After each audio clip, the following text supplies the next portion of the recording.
খাবি?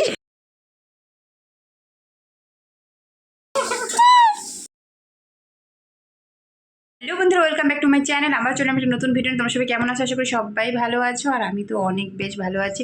তো চলো দেখো আজকে আমি সারাদিন কী করি, তোমরা ভিডিওটা কন্টিনিউ করতে থাকো। তো আমি সকালে উঠে পড়েছি, উঠে পড়ে খাতা নিয়ে বসে পড়েছি। এদিকে আমার বান্ধবী সঞ্চিতাও চলে এসেছে। আমরা দুজনে কিন্তু করছি। যেহেতু আমি একাই সব কাজ করতে পারি না, তাই আমি ওকে ডেকে নিয়ে এসেছি। এদিকে ওর ভিডিও করছিলাম দেখে ও কিন্তু প্রচণ্ড হারে হাসছিল। আর এদিকে মা দিচ্ছিল হচ্ছে পুজো। তো দেখো মা কিভাবে পুজো দেয়, তোমরা দেখতে থাকো।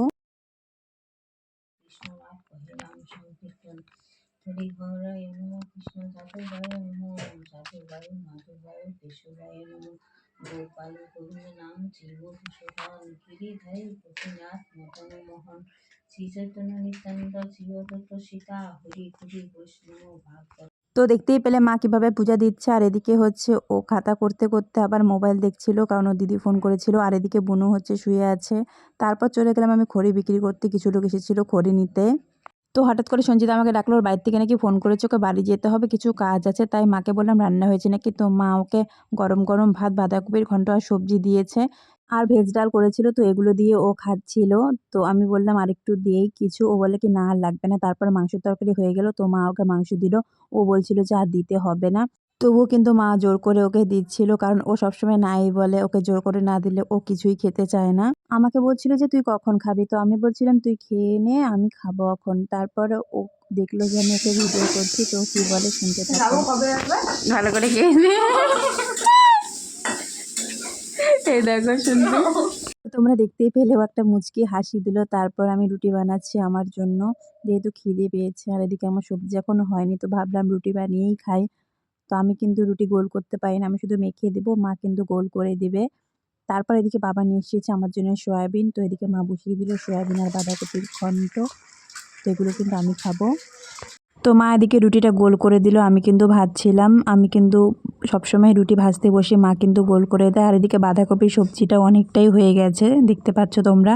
এখানে কিন্তু কিছুই দেয়নি মশলাপাতি, শুধু একটু লঙ্কা দিয়েছে। তবুও আবার একটা তো ফাইনালি আমার এই রুটিটা হয়ে এসেছে। আর এদিকে অল্প একটু ভাত বসিয়েছে আমার বাবার জন্য। তো আমি রুটি আর সবজিটা খেয়ে নিই, আর তার সাথে কিন্তু ডালও ছিল। একটু পরে কাকিমণি চলে আসলো আমাদের বাড়িতে ভাইকে নিয়ে। ভাইয়ের ছিল আজকে ইঞ্জেকশন, তো ইঞ্জেকশন দিয়ে আমাদের বাড়িতে চলে এসেছে। তারপর খাওয়া দাওয়া করে কিন্তু বাড়িতে যাবে। ভাইকে কিন্তু আমি আগে দেখিনি, ভাইয়ের শুধু 1 মাস বয়স হয়েছে, তাই আজকে আমি প্রথম দেখলাম। যেহেতু আমি চেন্নাইয়ে ছিলাম তাই দেখতে পারিনি। তো চলো বন্ধুরা, আজকে যাচ্ছি আমরা মেলাতে। তো চলো যাওয়া যাক। তো ফাইনালি আমরা চলে আসলাম মেলার গেটে। আমি কিন্তু মেলা দিয়ে ঢুকছিলাম, আর পেছন দিক দিয়ে বুনু কিন্তু আমার ভিডিও করছিল। আজকেও কিন্তু অনেকটাই ভিড় ছিল মেলাতে।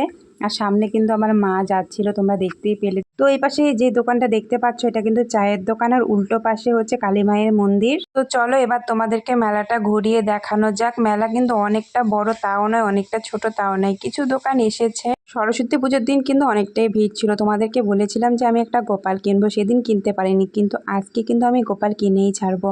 তো প্রথমেই চলে আসলাম আমরা গোপালের দোকানে গোপাল দেখতে। তো দেখতে পেলে এখানে কত পিতলের জিনিস একসাথে। তো দেখো কত কত জিনিস। প্রথমে আমরা একটা ছোট গোপাল দেখেছিলাম, কিন্তু ওটা অনেকটাই ছোট। ওরকম ছোট গোপাল আমাদের কাছে আরেকটা আছে, তাই এবার আমরা বড় গোপাল কিনবো। এদিকে তো আমি খুব খুশি যে গোপাল কিনে বাড়ি নিয়ে যাব বলে। তো এদিকে কাকুকে বলছিলাম গোপাল দেখাতে, তো কাকু গোপাল দেখাচ্ছিল। আর আমি বাচ্চাদের বইগুলো একটু দেখছিলাম যে কী কী বই আছে, যদি ভালো লাগে তো ভাগনার জন্য 2টা নিব। তো কাকু কিন্তু গোপালটা বার করছে আস্তে আস্তে। তো দেখো গোপালটা কেমন লাগে, তোমরা কিন্তু দেখবে। কাকু কিন্তু অনেকটাই খুশি। ওই যে দেখতে পাচ্ছ গোপালটা, এই যে। এখন আমি গোপাল সোনাকে কোলে নেব। তো কোলে নেওয়ার পরে তো আমার অনুভূতিটা তোমরা দেখতেই পেলে, আমি কতটা খুশি গোপালকে কোলে নিয়ে। তারপর আমার বুনুও কিন্তু গোপালকে কোলে নিয়ে নিল। বুনুই কিন্তু কোলে নিয়ে সারা মেলা ঘুরিয়েছিল গোপালকে। যেহেতু আমার শরীরটা ভালো না, তাই বুনুই কোলে নিয়েছিল। আর এদিকে দেখো ট্রেন বন্ধ আর ডিস্কো বন্ধ। আর 2 দিন পরে মেলা শেষ হয়ে যাবে না, তাই সব কিছু কিন্তু ভাঙছে। আর এদিকে ভাইগুলো তো খেলাধুলো করছে। আমার ভাগনা আসলে ও কিন্তু এগুলোর মধ্যেই খেলাধুলো করতো। এই সাইডটা কিন্তু একদমই ফাঁকা ছিল, যেহেতু ডিস্কো, ট্রেন, নাগরদোলনা সব বন্ধ থাকার কারণে কিন্তু এই সাইডটা একদমই ফাঁকা। আর এই যে দেখলে পানের দোকানও বসেছে। এটা কিন্তু মোগলাইয়ের দোকান। আমার শুধু দোকানগুলো দেখাই কাজ, আমি তো কিছু খেতে পারবো না।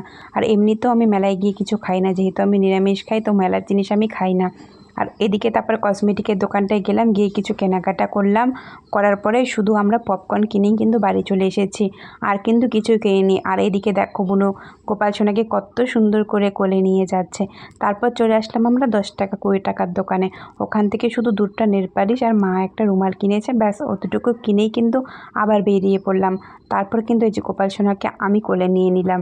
এবার কিন্তু আমরা বাড়ির উদ্দেশ্যে রওনা হয়ে গেছি, যে আমরা এখন বাড়ি যাব বলে। তো বেশি দূর হাঁটতে কিন্তু হয় না, 500 মিটারের মতো হাঁটলেই কিন্তু আমরা মেলাতে পৌঁছে যাই। তো হেঁটে হেঁটে আসছিলাম, পেছনে আমার বাবা আসছিল, বোনও আসছিল, আর এদিকে আমি, মা আর হচ্ছে আমাদের ছেলে গোপাল সোনাকে নিয়ে চলে আসছিলাম। ওই যে স্কুলটা দেখতে পাচ্ছ, ওই স্কুলটায় কিন্তু আমি পড়তাম। তো আমরা প্রায় বাড়ি চলেই আসলাম, আর এদিকে আমি গোপালকে আদর করতে করতে বাড়ি নিয়ে গিয়েছিলাম। তো দেখো আমরা বাড়ি পৌঁছে গেছি ফাইনালি। এবার আমি কি বলছি শোনো। হ্যালো বন্ধুরা, তো দেখো আমি গোপাল সোনাকে নিয়ে চলে এসেছি। তো তোমরা দেখতে পাচ্ছ, তো আমার গোপাল সোনা কেমন হয়েছে দেখতে অবশ্যই জানাবে। ফোন করিস। দেখেছো কি সুন্দর দেখতে, তাই না? দেখে মনটা যেন জুড়িয়ে যায়, একদম খুব সুন্দর দেখতে। তো মেলায় ঘুরতে ঘুরতে অনেকটাই রাত হয়ে গেছে, আমি এখন টায়ার্ড, তো রেস্ট করবো। বন্ধুরা গোপাল সোনাকে এখন রেখে দিলাম, তো আমি এখন চলে যাব ঘুমাতে। তো আমার ভিডিওটি যদি তোমাদের ভালো লাগে তাহলে লাইক কমেন্ট করবে, শেয়ার করবে, সাবস্ক্রাইব করতে ভুলবে না, পাশে থাকা বেল আইকনটি প্রেস করবে। টাটা, সবাই ভালো থেকো।